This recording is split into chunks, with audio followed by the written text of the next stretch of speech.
I just tell people to get real. I'm not even a psychologist. Hello, gentlemen.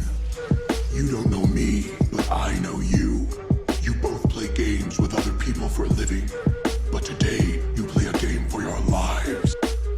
I'm starting this one a little differently because after that last video about Ellen DeGeneres, the comments went wild. Everyone kept saying the same thing. You need to talk about Dr. Phil. So I listened, and wow.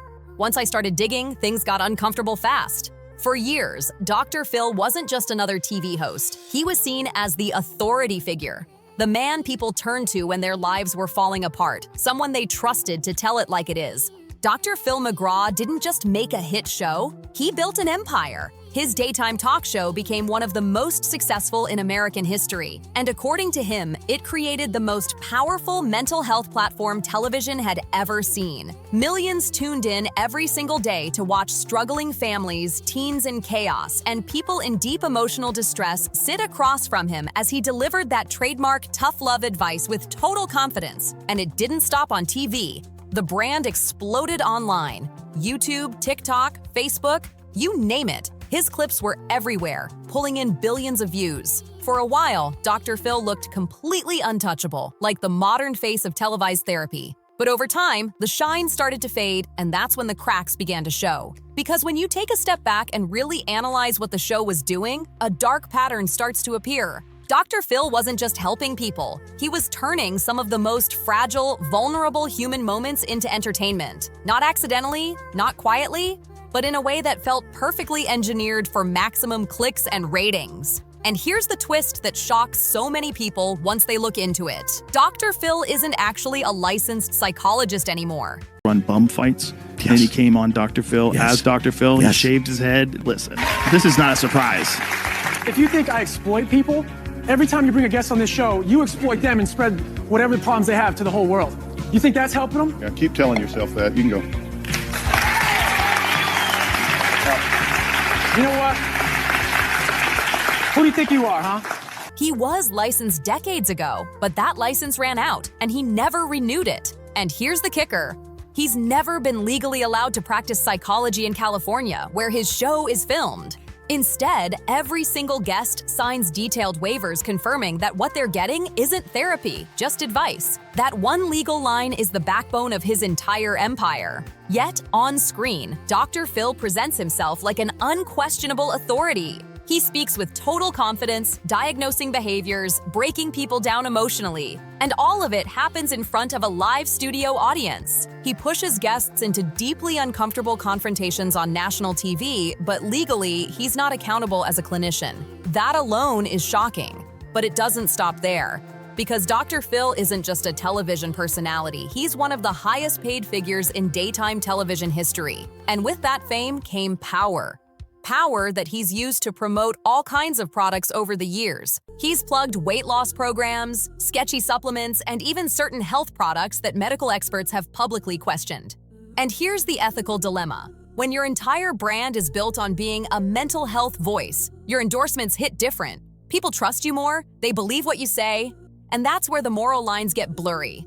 But for many, the real breaking point came when former guests started speaking out, and what they revealed painted a very disturbing picture behind the scenes. One of the most infamous cases involved Todd Herzog, a reality TV personality who appeared on the show back in 2013 to talk about his struggles with alcohol. Why would anyone believe that Phil McGraw knows something special clinically? Dr. Phil really isn't acting in the role of a psychologist at all. He hasn't practiced since 1990. Now, he had his license until 2006, so even if he did know something, how is he going to apply it in that forum? Again, his show is not designed to deliver therapeutic services. He's not putting the needs of his clients ahead of his own agenda. So if Phil McGraw says it's not therapy, and he's not practicing in any way, what is it? He's an entertainer who has studied psychology and who doesn't even have a license to practice anymore. Years later, Todd revealed something chilling. He said that when he arrived at the studio completely sober, he found bottles of vodka waiting for him in his dressing room. Not hidden, not random, but sitting right there. He said he drank them. Then, according to his account, staff members allegedly gave him medication before sending him on stage. visibly impaired for the world to see. If that's true, that's not a dramatic TV setup. That's dangerous. Combining alcohol with sedatives can have serious medical consequences. And what makes his story even harder to ignore is that Todd claims when he returned to the show later on, the same setup happened again. Same drinks, same environment, which doesn't sound like an accident anymore. It sounds like production interference. But it didn't end there, because another case completely changed the internet forever. In 2017, a 13-year-old girl named Danielle appeared on Dr. Phil after explosive arguments with her mother. That episode broke the internet. It went viral instantly. The memes, the catchphrases, the clips that flooded social media. It all came from that one show. Danielle became famous overnight. But her story took a dark turn once the cameras stopped rolling. She was sent to Turnabout Ranch, a so-called rehabilitation center in Utah. And according to multiple former residents, what went on there was deeply troubling. Nice to meet you. How you feeling, man? Can you walk? Barely. I have to have help. All right. Sorry, I'm very... That's all right. Brandon, why don't you get over there and take Debbie's spot? Yeah, I'll go.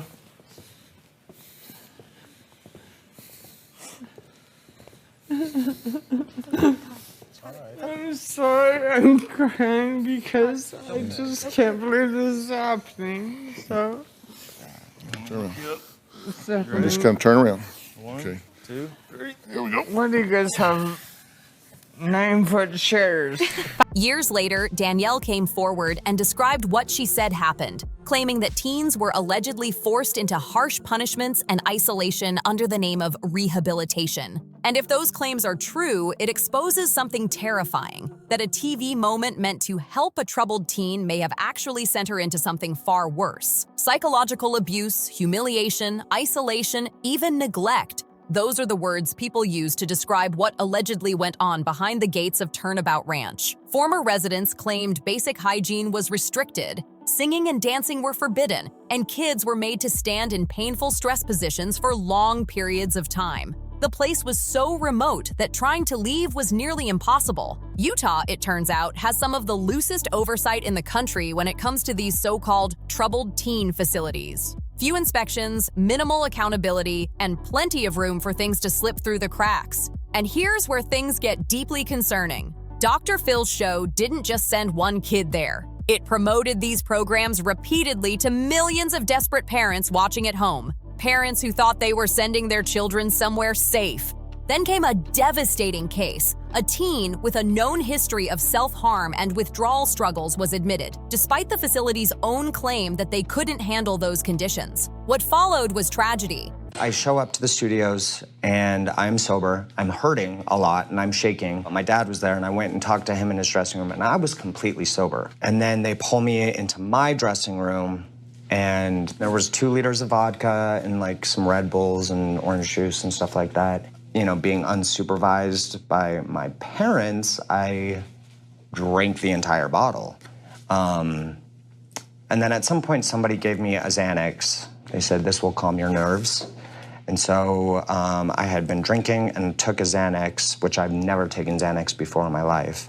And I know that can be a deadly combination, so why it was given to me, I don't know. Reports say that afterward, the remaining teens were told to stay quiet, to never talk about what they'd seen. Production on the show continued like nothing happened. That's where this story stops being about questionable television and starts looking like something much darker. Because if you're Dr. Phil, with decades of experience, a massive team of producers, lawyers, and mental health advisors, how could you not know something was wrong? Especially when parents were signing releases that directly allowed the show to communicate with these facilities, especially when complaints and lawsuits started stacking up. Yet the show kept sending kids there. That's not lack of awareness, that's a choice. It raises one haunting question. Was the goal ever truly to help people? Or was it to create dramatic moments that looked good on TV? Because once you start seeing the pattern, it's hard to unsee it. You notice the teens who clearly don't want to be there, the adults on the edge of breakdown, the moments where people beg to stop filming, and yet the cameras keep rolling while the audience claps. And through it all, there's Dr. Phil. Calm, collected, sitting above the chaos like a voice of reason while everything unravels around him. Chaos that, conveniently, drives the ratings sky high. None of it felt spontaneous. It felt formatted. You know, that way you don't ever get hurt. It's not like you want to be accepted and held close, and then when people don't, that hurts. So if you come in and alienate everybody and you're pissed off and you push everybody away and you're like a porcupine, then you don't ever feel the sting of rejection. And it's a way to go through life if you have low self-esteem and low self-worth. Yeah.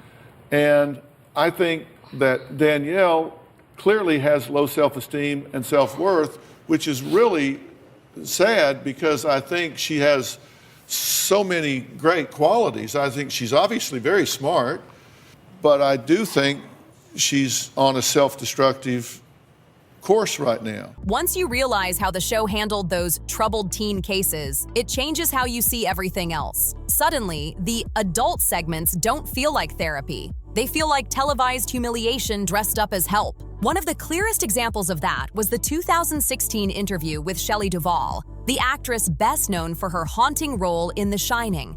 The episode was promoted for weeks, but even the preview clips were hard to watch. The short teaser framed Shelley as unstable, confused, and detached from reality, and the internet ran with it. The episode became headline bait before it even aired. What made it worse was that Shelley was clearly struggling, emotionally fragile, still grieving, and facing mental health challenges that required sensitivity. Any professional would know that paranoia and isolation can take complex forms, especially after deep personal loss. But instead of compassion, the show packaged it like entertainment. It wasn't a moment of awareness, it was spectacle. Directors, fellow actors, and longtime friends spoke out in outrage. They begged the public not to watch, saying the show was exploiting someone who couldn't truly consent to being portrayed that way. And that's the key. Consent. Signing a release form isn't the same as understanding how your image will be edited, framed, or turned into clickbait. And Dr. Phil, of all people, should have understood that better than anyone. After filming, Shelley was reportedly sent to a treatment facility thousands of miles away from her home in Texas. Not close, not comfortable, not familiar. Within just 3 days, she left and went back home. If the goal was truly to help, why handle it that way? Why turn such a fragile situation into viral content instead of providing genuine care? And this wasn't a one-off case. Around the same time, another story surfaced. A teenage boy brought on the show because his parents were worried about his gaming habits and violent outbursts. What happened next would leave people stunned. The teen made it clear again and again.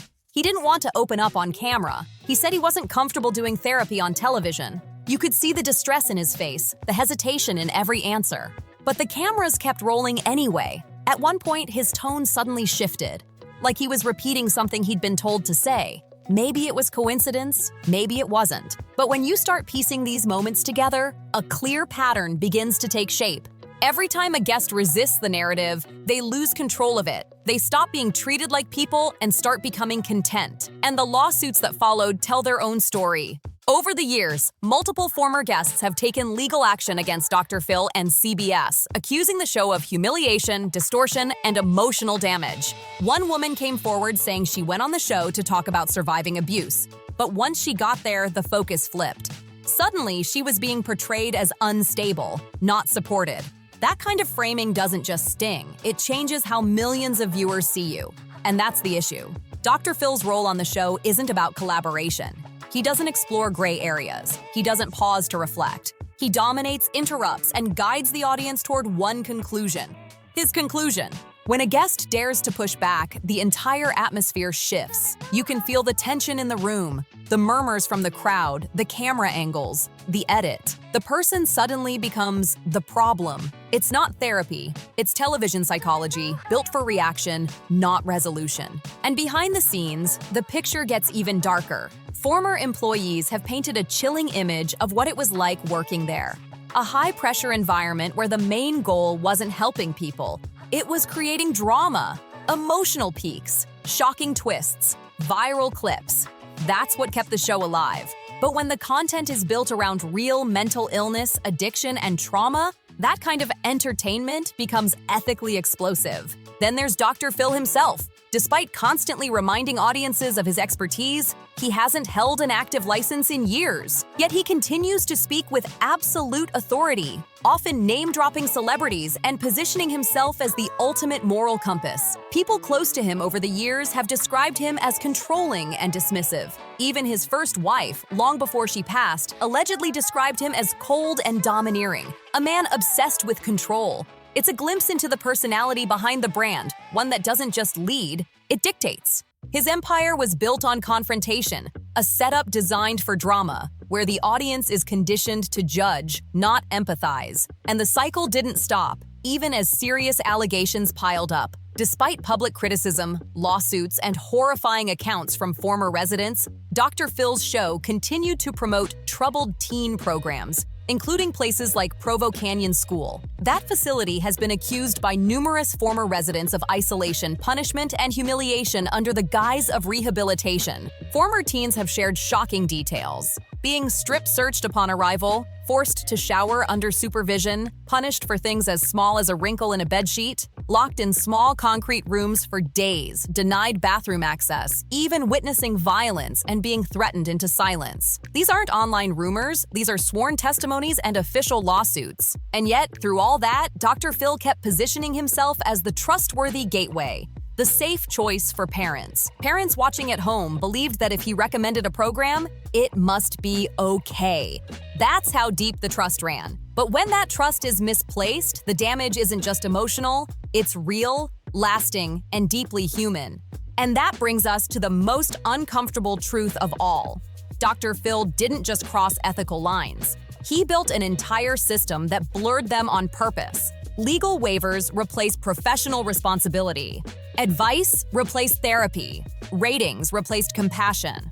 The whole format was built to protect the show, not the people on it. When criticism came, it was deflected. When controversies made headlines, they were minimized. And when lawsuits surfaced, they were quietly settled or brushed aside. The show ran for years because it was profitable, because pain and conflict made good television. It built Dr. Phil's empire and his public image. But that same empire was resting on contradictions that couldn't stay hidden forever. And once the audience starts to notice, once people begin asking, why are the most vulnerable always the ones suffering? The illusion starts to fall apart. This isn't about cancel culture or one bad episode. It's about a long-running machine that turned human suffering into spectacle and made it look like healing. Because once you see that machine for what it really is, it's impossible to look at Dr. Phil the same way again. He didn't just promise to help America. He built an empire by turning America's pain into prime-time entertainment. This was a system that did exactly what it was built to do, and it worked for a long time. The show didn't last for decades because it was healing people. It lasted because it looked like it was. That's the critical difference. Real therapy isn't flashy or easy to watch. It's slow, uncomfortable, and deeply private. It doesn't end neatly in 42 minutes with a studio audience clapping and dramatic music playing in the background. Real mental health work takes time, privacy, boundaries, and accountability. The very things Dr. Phil's show replaced with spectacle. What he offered was the opposite: instant clarity, instant judgment, instant heroes and villains. And audiences ate it up. It felt satisfying to watch other people's chaos get wrapped up in a perfect TV ending. It felt empowering to believe that complex pain could be fixed with one sharp lecture and a few catchy phrases. And above all, it felt safe to trust that the man on stage always had the right answers. But the truth is, the show was never really about finding solutions. It was about controlling the story. Dr. Phil didn't just host conversations, he dominated them. He shaped reactions before the audience even had time to form their own. He used confident, absolute language. No room for uncertainty, no room for debate. Flattening real, messy human problems into easy sound bites. Guests who disagreed were labeled resistant, dishonest, or in denial. Those who went along were praised as making progress. There was no space for complexity and definitely no space for dignity. What's even more unsettling is how this entire setup predicted the social media culture we live in now. Dr. Phil didn't invent exploitation for clicks, he just mastered it before the internet did. Long before YouTubers and influencers started chasing viral engagement, Dr. Phil understood something powerful. People will watch anything if they're convinced it's for a good cause. That's why his show translated so easily to the digital world. His clips were made for algorithms, emotional, intense, and polarizing. That formula exploded online, and even after public opinion began to turn, his content kept pulling massive numbers. Because algorithms don't care about ethics, they care about retention. And Dr. Phil knew exactly how to keep eyes glued to the screen by putting people's pain front and center. The darkest part isn't that this happened once or twice, it's that it became a pattern. Even after serious allegations, lawsuits, and heartbreaking testimonies from former guests, the show carried on like nothing was wrong. After everything that came out, the stories of mistreatment, humiliation, and long-term trauma, Dr. Phil couldn't claim ignorance anymore. If you keep recommending facilities that have been accused of harsh treatment, you can't hide behind not knowing. If you profit from people's suffering, you can't pretend it's for their own good.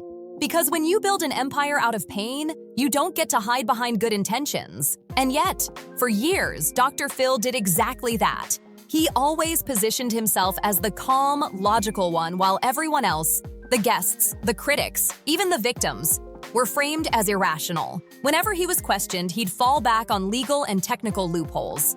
I'm not treating them, I'm advising them. I'm not responsible for the facility, I'm just recommending it. They signed waivers. But here's the truth about power. When you hold it, legal excuses don't erase moral responsibility. Parents trusted him, guests trusted him, millions of viewers trusted him. That kind of trust has weight, and when it's abused, the fallout doesn't hit the person in control. It hits the people already in pain. And maybe that's what makes all of this hardest to process, how unnecessary it was. He didn't need to exploit struggling people to stay relevant. He didn't need to showcase addiction, trauma, or breakdowns for shock value.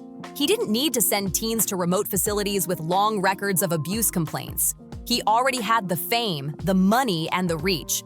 But the system he built ran on one thing: suffering. That's why so many former guests say the same heartbreaking thing now. Once the cameras stopped rolling, the care stopped too. No follow-ups, no responsibility, no help once the episode aired and the internet moved on.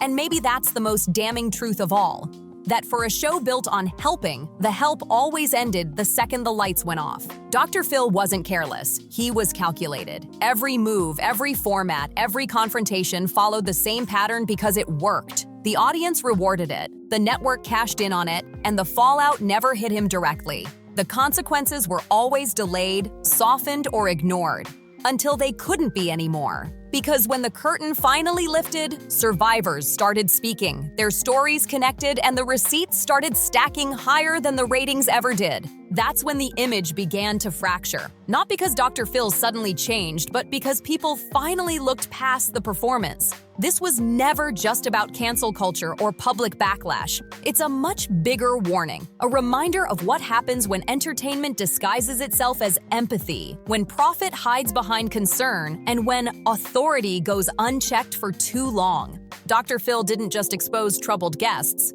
he exposed the audience too. He showed how easily we can be convinced that exploitation is acceptable if it looks like compassion, that humiliation can pass as healing if it's edited with the right soundtrack. That's the illusion. And it didn't start or end with him, because this pattern stretches far beyond daytime TV. It echoes across the entire influencer and social media world. Every platform that builds fame off of pain, every creator who turns personal suffering into viral fuel, they're all following a playbook he perfected years ago. That's the real legacy of the Dr. Phil empire. Not empowerment, not healing, but a system built to turn real pain into profit. Polished, packaged, and protected by applause. It's a reminder that confidence isn't the same as compassion, and visibility isn't the same as virtue. Because once you see how that machine runs, you can't unsee it. The smile, the authority, the I'm here to help routine, it's all part of the act. A show built on pain, wrapped in good intentions, and sold to the world as guidance. And when the applause fades, what's left behind are real people still living with the fallout, long after the cameras stopped rolling. So what do you think? Has your view of Dr. Phil and the kind of power these TV personalities hold completely changed after seeing how it all works behind the scenes? Or do you think the criticism has gone too far now that time has passed? Drop your thoughts below. I read every single one.